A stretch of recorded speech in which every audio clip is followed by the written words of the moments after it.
Today, I'm extremely excited about this topic. I've been asked a lot of times, what are things I can do to double my sales, Scott? Okay. They don't have time for the free 15-minute phone call right now, which is fine. Okay. But these are 4 steps that are going to help increase your sale. The coach that I use, okay, teaches me these things, and it helps me double my sales over and over and over again over my competition.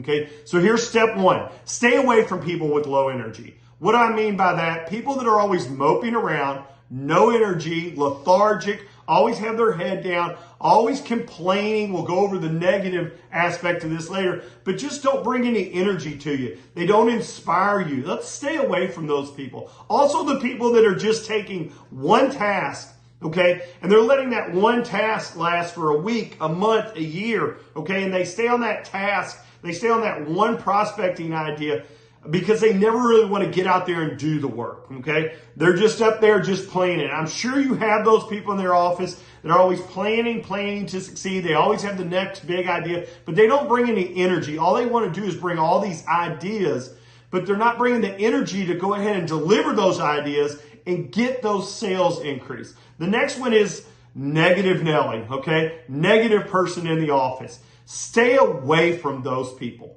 because it's just like when you watch negative news, it gives you a negative aspect or outlook on your whole life. So stay away from negative people. Stay away from the negative news right now. I need you to be positive. I don't watch the news. Okay. I find it very negative. I found out my next day, if I watch the night news, my next day, I am just negative about everything, feeling things down, especially right now in the real estate market. Everybody talking about how bad the market is. No matter what market you're in, okay, if you watch anything negative that doesn't even have to do with your market, you will come in with a negative attitude the next day. So please stay away from the people that are negative, that are talking about how bad your market is in any sales that you're in. There are people that are always saying, oh, it's just a bad time.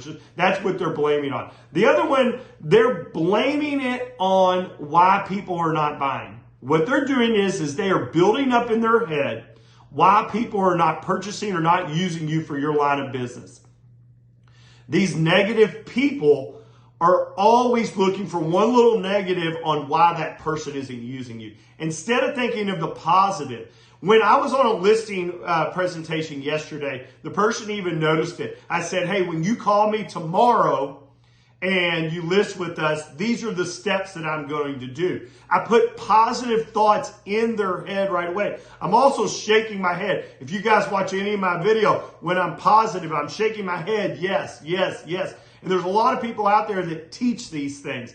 If you start agreeing with them and get them in a positive frame of mind, okay, you're going to close more deals. So stop being negative. Stop watching negative. Stop watching the negative things on Facebook, social media, Instagram, Twitter, whatever media you're watching, Google, okay? Click on the positive in there. That's going to help you that next day, put you in a positive frame of mind. Okay, so please stay away from the negative people in your office. Number 3 is fear. There are a lot of people that have a fear of success or a fear of getting a no. You have to get over that. My most successful year was in the year 02-03, where I finally got over my fear of picking up the phone. And it's okay if I call 10 people and 8 people say no. I'm looking for those 2 people that say yes. Okay? So we have to get over that fear. I have a lot of problems with my newer agents. All they want to do is text. It's easy for someone to break up with you in a relationship, say no on a text. But when you're talking with them, it's harder for somebody to say no. And that's why I love face-to-face.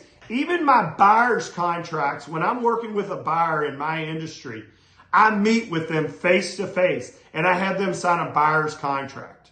Okay? And why I do that is because it's hard for them to say no to me, but they also understand how serious I am and how positive I am about our experience.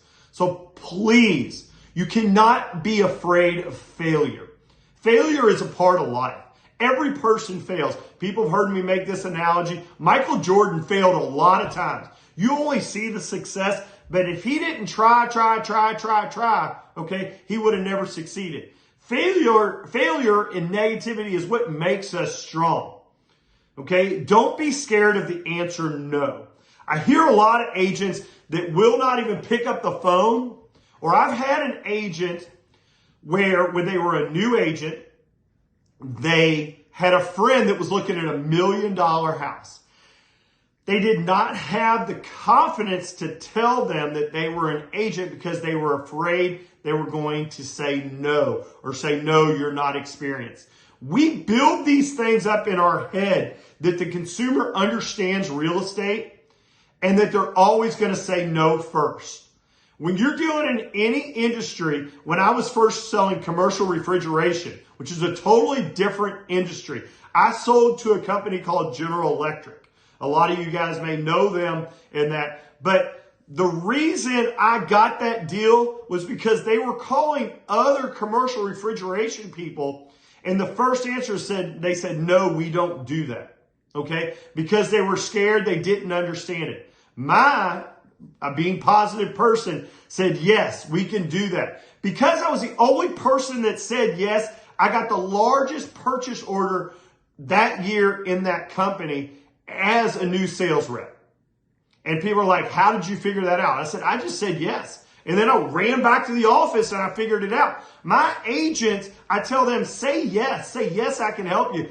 And then say, I'll get back to you on that. Come run in and talk to me, talk to someone in your agency that helps you, maybe bring them along and get those answers. But don't be afraid of someone saying no. Especially you new agents or you agents that are trying to take your sales to the next level. You're trying to first sell your first $1 million listing and you're scared. Your average price point is $230,000. You build it up in your head that people will say no. That people really understand real estate. They're using you, because of your relationship. In any sales, any of you, my salesmen people out there that are outside of real estate, remember it's all about the relationship. It's not what you're selling. It's just a small little smidge of some of these service industry of what you're really selling. They're using you because of you. Right now, I'm getting ready to change my lawn care.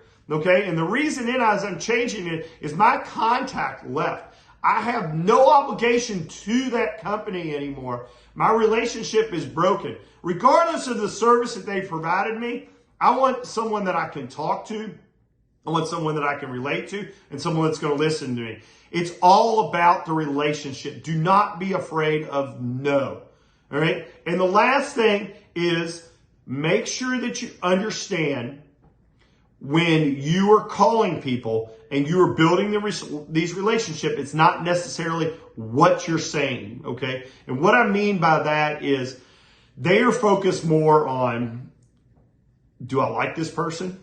Okay, I talk about my speech pattern when I get very excited about real estate and things like that. And sometimes I talk too fast. But yesterday when I was on a listing appointment, my person was more calm. I brought my voice down. I talked to them about their Harley in the basement. I talked to them about but I generally got to know them as a person. I really liked them as a person. And I got excited about the relationship. And when they felt the excitement, even though they were interviewing 6 other agents, they understood that I actually do care. I like it. I'm excited about this new relationship. They are a super cool couple, and I'm just excited about that. And that's what I believe got me the call. They were going to follow up a couple days later, but they called me that night and said, I'm going with you, after 6 other people that they met with. Last thing I'm going to talk about, my 4th thing, is get outside your circle. If your circle of friends or your circle of realtors or your circle of people in the office are not being productive, are doing the same thing over and over again, but expecting a different result, get away from those people. Find some different people to feed on. I always go back to this, okay? It's my uncle. He says, what I always did when I started my business, okay, is I went and I looked at my competitors. And if I liked something, I copied the hell out of it and I did it a little bit better. And then I copied a little bit of hell out of this guy and I did it a little bit better. And then eventually you become your own business. But it's bits and pieces of all these people that you've liked, that you've seen are doing something well, and you're doing it a little bit better. Don't try to recreate the wheel, but get outside your circle. If you stay in the same circle, your business will stay the same over and over and over again. So to recap, these 4 steps: stay away from low energy. Get someone that's high energy like me. Let's get on the phone. Let's talk. Let's get face to face. Let's get energized, no matter what business you're in. Number 2 is get away from negative people, negative things, negative news. Negativity will bring you down, even if it's not negativity in your company or in your business or what you're doing. But if you're watching negative things, it's just going to keep snowballing. Okay? Get away from negativity. Don't bring negativity to the office. Fear of success will hold you back. If I can get you over that little bit of fear of getting on the phone, calling people, texting people, writing them the right emails, developing those relationships, you get over that little bit of fear, your business is going to take off. And I'd be super excited to take that journey with you. Last thing is get outside your circle. Get outside your circle of people that you normally hang out with and expose yourself to different things. I talk about, like, when I play golf, I always try to play golf with different people because I'm always trying to build relationships, okay, and expand myself in my coaching, expand myself in my real estate business, expand myself as a person. It's why I go to church. It's why I continue to learn. It's important to keep expanding yourself. Okay, if you stay even, your business is going to stay even, your relationships are going to stay even. Let's stay positive today. So do these 4 things for me. Let's watch your sales take off. Reach out to me. It's Scott B, the Realtor Coach, realtorcoach.com.